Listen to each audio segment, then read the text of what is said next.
بسم اللہ الرحمن الرحیم۔ السلام علیکم اکتشافی ٹپس کے پیارے دوستو، ہم امید کرتے ہیں کہ آپ خیریت سے ہوں گے۔ ہماری دعا ہے کہ اللہ پاک آپ کو خیر و عافیت سے رکھے۔ پیارے دوستو، رمضان المبارک کا دوسرا جمعہ آ چکا ہے۔ جمعے کا دن مسلمانوں کے لیے بہت ہی بابرکت دن ہے۔ اس دن کے بہت ہی فضائل ہیں، لیکن یہی جمعہ جب رمضان کے دنوں میں آ جاتا ہے تو اس کی برکات میں رمضان کی بھی برکتیں شامل ہو جاتی ہیں۔ ہر مسلمان کو چاہیے کہ اس مبارک دن میں عبادت کا خاص اہتمام کرے اور اس دن کے حوالے سے وہ اعمال تو لازمی کرے جو کہ رسول اکرم صلی اللہ تعالیٰ علیہ وآلہ وسلم سے مسنون ہے، اور اللہ کے رسول صلی اللہ تعالیٰ علیہ وسلم نے جن اعمال کی تاکید فرمائی ہے۔ دوستو، آج کی اس ویڈیو میں ہم آپ کو نہ صرف اللہ کے رسول صلی اللہ تعالیٰ علیہ وسلم کے مسنون اعمال بتائیں گے، بلکہ ہم آپ کے لیے جمعۃ المبارک کا ایک ایسا خوبصورت عمل بھی لائے ہیں جو کہ سورہ اخلاص کا عمل ہے۔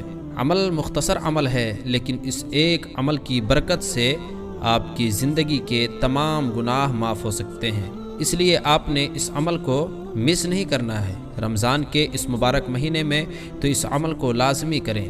یہ عمل آپ نے کیسے اور کب کرنا ہے، اس بارے میں مکمل تفصیل جاننے کے لیے آپ سے التماس ہے کہ ہماری آج کی ویڈیو کو آخر تک ضرور دیکھیے گا، اور اگر آپ ہمارے چینل اکتشافی ٹپس کی ویڈیو پہلی بار دیکھ رہے ہیں اور ابھی تک ہمارا چینل سبسکرائب نہیں کیا تو ہماری آپ سے گزارش ہے کہ پہلے آپ ہمارے چینل اکتشافی ٹپس کو ضرور سبسکرائب کر لیں اور ساتھ ہی لگے بیل کے بٹن کو بھی پریس کر لیں تاکہ آپ کے پاس ہماری آنے والی اور بھی مزید معلوماتی ویڈیوز کا نوٹیفیکیشن بر وقت ملتا رہے۔ پیارے دوستو، جمعے کے دن کی فضیلت کا اندازہ صرف ایک بات سے ہی ہو جاتا ہے کہ اسی دن کے نام پر اللہ تبارک و تعالی نے قرآن پاک میں ایک مکمل سورت نازل فرمائی۔ پھر اس سورت میں اللہ تعالی نے بندوں کو جمعے کے دن کی نماز کے لیے خاص تاکید فرمائی۔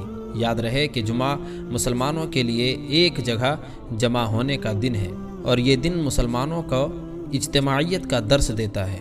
اللہ کے رسول صلی اللہ تعالیٰ علیہ وآلہ وسلم کی زندگی کا مطالعہ فرمایا جائے تو آپ صلی اللہ تعالیٰ علیہ وسلم نے اس دن کے حوالے سے نہ صرف اعمال بتلائے ہیں بلکہ اس دن کی مختلف روایتوں میں آپ نے فضیلت بھی بیان فرمائی ہے۔ دوستو، آپ صلی اللہ تعالیٰ علیہ وسلم کی مبارک زندگی ہی ہمارے لیے زندگی بسر کرنے کا مکمل نمونہ حیات ہے، اور اگر آپ صلی اللہ تعالیٰ علیہ وسلم کی مبارک زندگی کو دیکھی جائے تو رسول اکرم صلی اللہ تعالیٰ علیہ وسلم کی زندگی کا یہ معمول تھا کہ آپ صلی اللہ تعالیٰ علیہ وسلم ہمیشہ رات کو جاگتے تھے اور نماز تہجد ادا کرنے کے ساتھ ساتھ رات کو اللہ تعالیٰ سے اپنی امت کے لیے مغفرت کی دعائیں مانگا کرتے تھے۔ کہنے کا مقصد یہ ہے کہ جیسے حضور اکرم صلی اللہ تعالیٰ علیہ وسلم دن کے اعمال بتلائے ہیں، ایسے ہی آپ صلی اللہ تعالیٰ علیہ وسلم نے رات کے اعمال بھی بتلائے ہیں، بلکہ بتانے کے ساتھ ساتھ رسول اکرم صلی اللہ تعالیٰ علیہ وسلم نے یہ اعمال کر کے بھی دکھلایا ہے۔ اس لیے ہمیں بھی چاہیے کہ رسول اللہ صلی اللہ تعالیٰ علیہ وسلم کی اتباع میں رات کو نماز تہجد کا اہتمام بھی ضرور کریں۔ آج کل ہر شخص سحری کے لیے جاگتا ہی ہے، تو اسے چاہیے کہ جاگنے کے اوقات کو اس طرح سے سیٹ کیا جائے تاکہ سحری کھانے اور بنانے کے ساتھ ساتھ چند رکعات نماز تہجد بھی ادا کر لی جائے، کیونکہ نماز تہجد کی بڑی فضیلت ہے۔ چلیے اب آپ کو جمعے کے دن کے چند مسنون اعمال بتاتے ہیں، اور اس کے بعد آپ کو سورہ اخلاص کا وہ خاص عمل بھی بتاتے ہیں جس سے انسان کے ساری زندگی کے گناہ معاف ہو جاتے ہیں۔ صحیح بخاری کی روایت کے مطابق جمعہ وہ دن ہے جس دن گناہوں کی معافی ہوتی ہے۔ نبی اکرم صلی اللہ تعالیٰ علیہ وسلم نے ارشاد فرمایا، جو شخص جمعے کے دن غسل کرے اور خوب اچھی طرح سے پاکی حاصل کرے اور تیل کا استعمال کرے اور گھر میں جو بھی خوشبو میسر ہو اس کا استعمال کرے، پھر جمعہ کے لیے گھر سے نکلے اور مسجد میں پہنچ کر دو آدمیوں کے درمیان نہ گھسے، پھر جتنی ہو سکے نفل نماز پڑھے، اور جب امام خطبہ شروع کر دے تو خاموش ہو کر سنتا رہے، تو اس کے اس جمعے سے لے کر اگلے جمعے تک سارے گناہ معاف کر دیے جاتے ہیں۔ سبحان اللہ، کیا شان ہے رب کریم کی اپنے بندوں کی بخشش کے لیے۔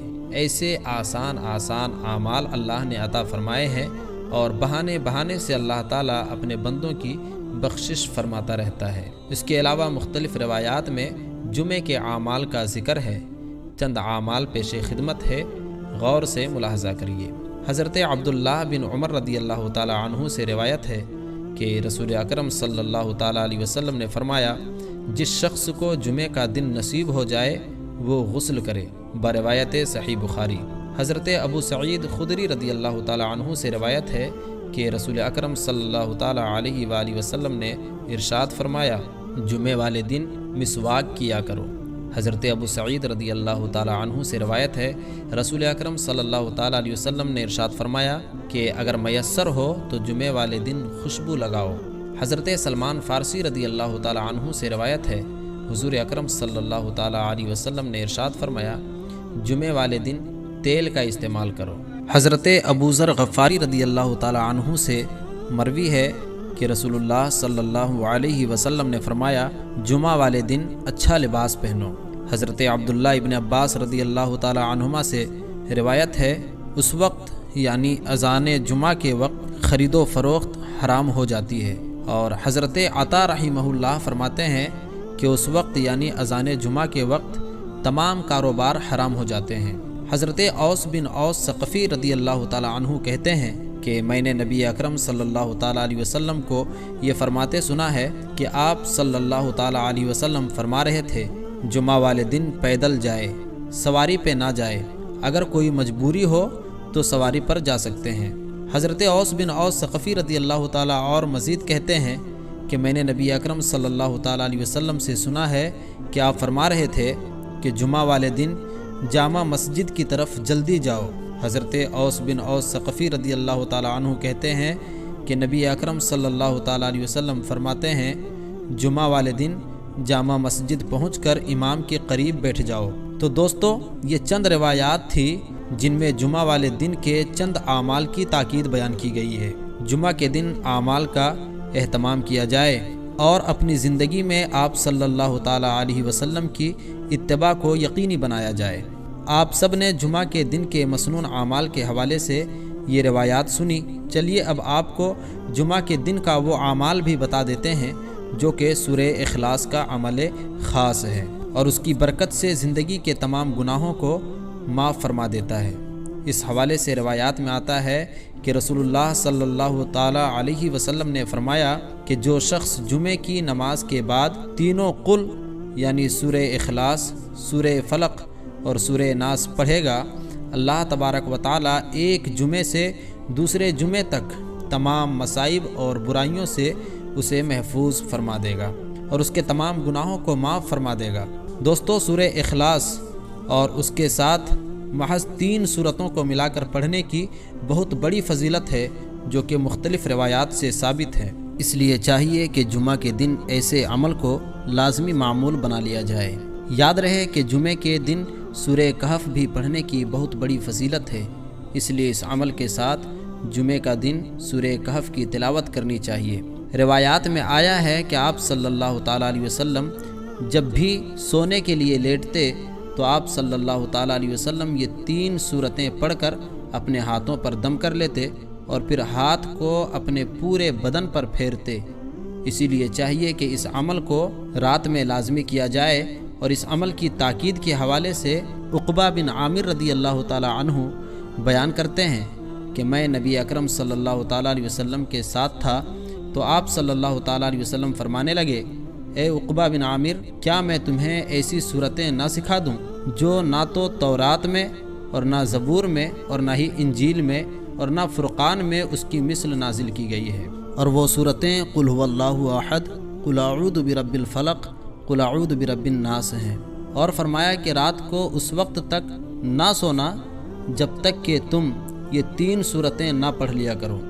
حضرت عقبہ بن عامر رضی اللہ تعالیٰ عنہ کہتے ہیں کہ میں اس وقت تک نہیں سوتا جب تک کہ میں یہ 3 صورتیں نہ پڑھ لیتا، اور اس کے بعد میں نے کبھی بھی یہ صورتیں پڑھنا ترک نہیں کیا، بروایت ابن کثیر۔ اس لیے چاہیے کہ اس مختصر عمل کو اپنی معمولات کا لازمی حصہ بنا لیا جائے۔ اللہ تعالیٰ سے دعا ہے کہ اللہ تعالیٰ ہمیں دین کی سمجھ نصیب فرمائے اور اس کے مطابق زندگی گزارنے کی توفیق عطا فرمائے۔ پیارے دوستو، ہم امید کرتے ہیں کہ آپ کو ہماری آج کی یہ ویڈیو ضرور پسند آئی ہوگی۔ اگر آپ کو ہماری آج کی یہ ویڈیو پسند آئی ہے تو ہم آپ سے التماس کرتے ہیں کہ آپ ہمارے چینل اکتشافی ٹپس کو ضرور سبسکرائب کر لیں اور ساتھ ہی لگے بیل کے بٹن کو بھی پریس کر لیں تاکہ ہماری آنے والی اور بھی مزید معلوماتی ویڈیوز کا نوٹیفیکیشن بر وقت آپ کو ملتا رہے۔ سبسکرائب کے ساتھ ساتھ ہماری ویڈیوز کو لائک کریں، شیئر کریں اور کمنٹس میں اپنی قیمتی رائے کا اظہار ضرور کریں۔ کمنٹس میں آپ اپنے سوالات بھی ہم تک پہنچا سکتے ہیں۔ اب ہم آپ سے اجازت چاہتے ہیں۔ اللہ پاک آپ کو اپنے حفظ و امان میں رکھے، آمین۔